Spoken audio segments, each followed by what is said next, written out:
My name is James Whitfield. I am 67 years old. I spent 31 years studying humpback whales in the Monterey Bay and the surrounding waters of the California coast.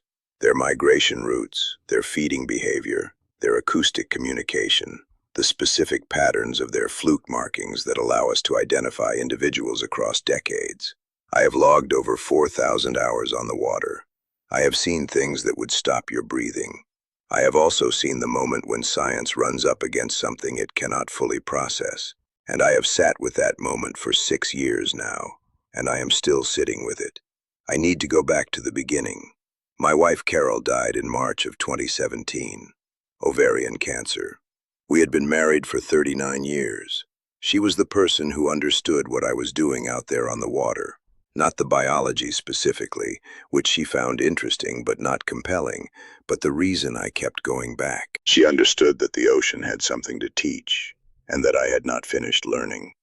She used to say, "Jim, you're not studying whales. You're studying something the whales know that we don't." I always laughed when she said that. It was not how I thought about it. It was not how a scientist thinks about it. I understand now that she was right. After Carol died, I kept working because work was the only reliable architecture left. I went out on the research vessel. I collected data. I filed my reports. I presented at conferences. I did everything correctly, and I felt nothing correctly, which is a specific kind of grief that people who have been married a very long time will recognize. You go through the motions of your life with competence. You are capable of doing everything. You are incapable of being present for any of it. In October of 2018, 18 months after Carol died, I was part of a crew responding to a report of an entangled whale approximately 9 miles southwest of Point Pinos. A whale entanglement is a specific kind of emergency. The animal is typically caught in commercial fishing gear, crab trap lines, salmon nets, long lines, and the gear wraps around the flippers, the jaw, the tail, and the whale continues to swim and breathe but cannot feed properly, cannot dive to depth, and without intervention will die slowly over weeks or months. Entanglements kill an estimated 300 large whales on the North American coast every year.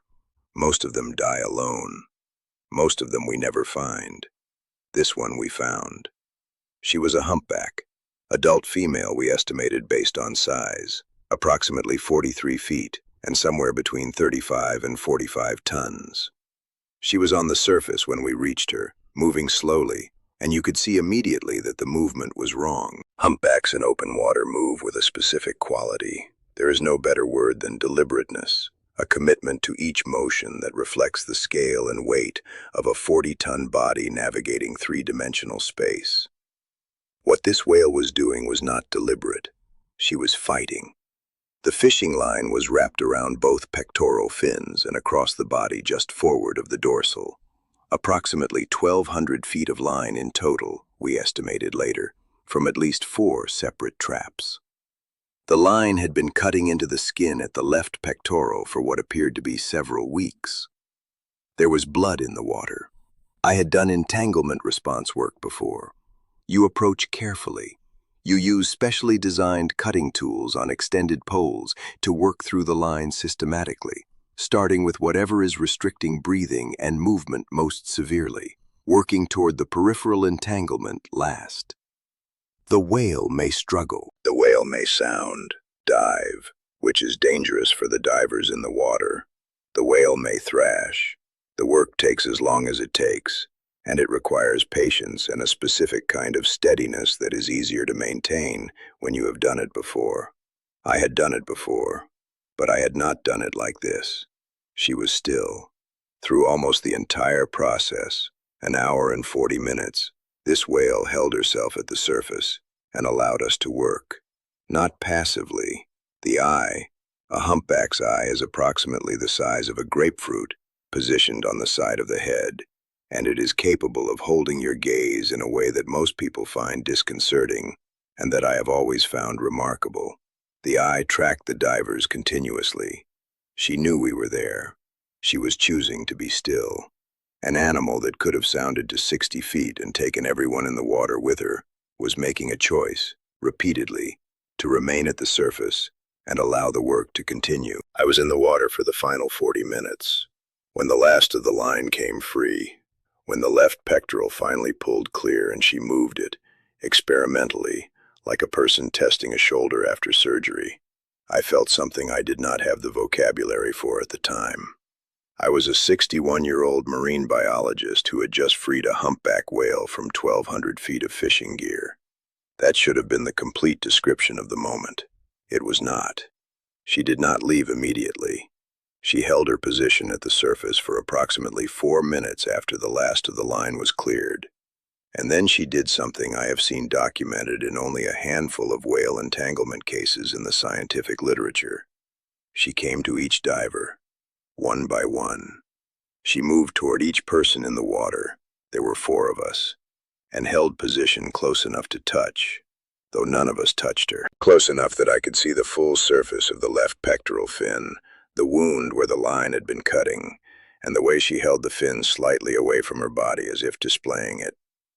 Close enough that I could hear her breathing, the exhalation through the blowhole that sounds, at close range, like a door being blown open by the wind.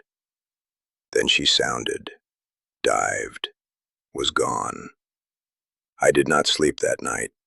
I sat in the kitchen of the house where Carol and I had lived for 32 years, and I tried to write the field notes for the encounter report, and I could not find the right clinical language. The language that had been sufficient for 30 years was not sufficient for what had happened in the water that afternoon. I did not tell anyone what I am about to tell you, what I felt in the water when she came close. I felt seen, not observed, not registered as a stimulus in the environment of a cetacean responding to external input.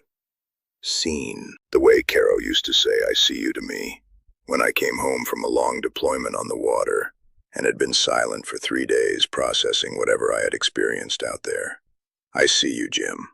Just that. It was the most useful sentence anyone ever said to me. The whale said it without words, and I knew, in the water, in a way I could not defend in a peer-reviewed paper, that she meant it. I retired in the spring of 2019, 31 years, a retirement lunch at the Institute, a small ceremony. I was given a framed photograph of the Monterey Bay taken from the research vessel, the specific photograph that someone had taken on my first day out, 31 years before, when I was a young man who had not yet learned anything. I drove home. I sat in the kitchen. I understood that I was now a man who had finished the work that gave his life its shape, and that he was alone, and that the shape was gone.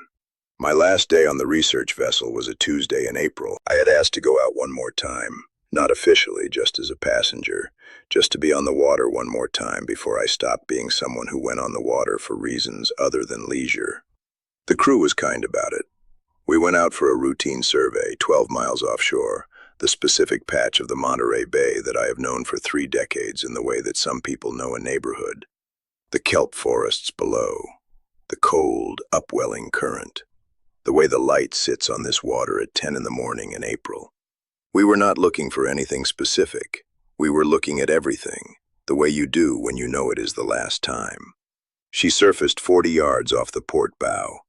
I knew it was her before I could explain how I knew. The fluke pattern, the underside of a humpback's tail, is as unique as a fingerprint, and I have spent 30 years learning to read them, was consistent with the whale we had freed 6 months before. But it was not the fluke pattern that I knew first. It was something else, something I still cannot name. She was alone. Humpbacks in the Monterey Bay travel in loose associations, but a whale on a purposeful heading will sometimes travel alone, and this whale was on a heading, toward the vessel. She surfaced twice more as she approached, and then she was alongside, 40 yards, 30, 20, and then she was there, beside the vessel, and she stopped. What followed lasted 45 minutes. I cannot give you the scientific analysis of those 45 minutes. I have colleagues who would offer me behavioral explanations, curiosity, territorial awareness, acoustic investigation of the vessel's engine signature, post-release association behavior, the possibility that she recognized the specific chemical signatures of the divers from 6 months before. All of these are possible, None of them account for the totality of the 45 minutes. She circled the vessel 3 times, slowly. The full length of her, 43 feet, visible below the surface in the clear April water, the white of the pectoral fins, the barnacled skin, the specific shape of her. On the second pass, she rolled, turned belly up beneath the vessel, the white of her underside visible from the rail, and then righted herself and surfaced on the starboard side, less than 10 feet from where I was standing. The eye.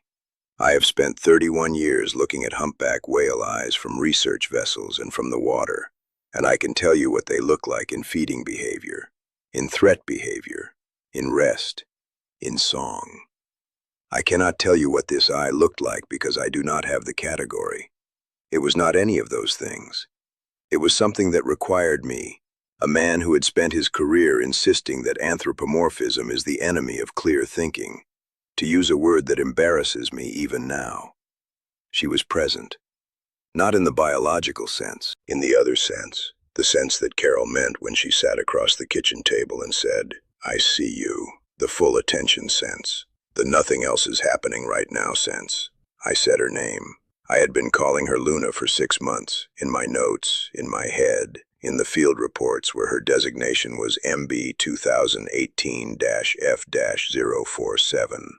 I said, "Luna," out loud, on the research vessel with 3 crew members watching. I am not a man who names whales out loud on research vessels. I am a man who assigns field designations and tracks photo ID data. I said her name. She held position beside the vessel for 11 more minutes after I said it. Then she sounded. A long dive. We watched the water where she had been. She did not resurface within visual range. I went home.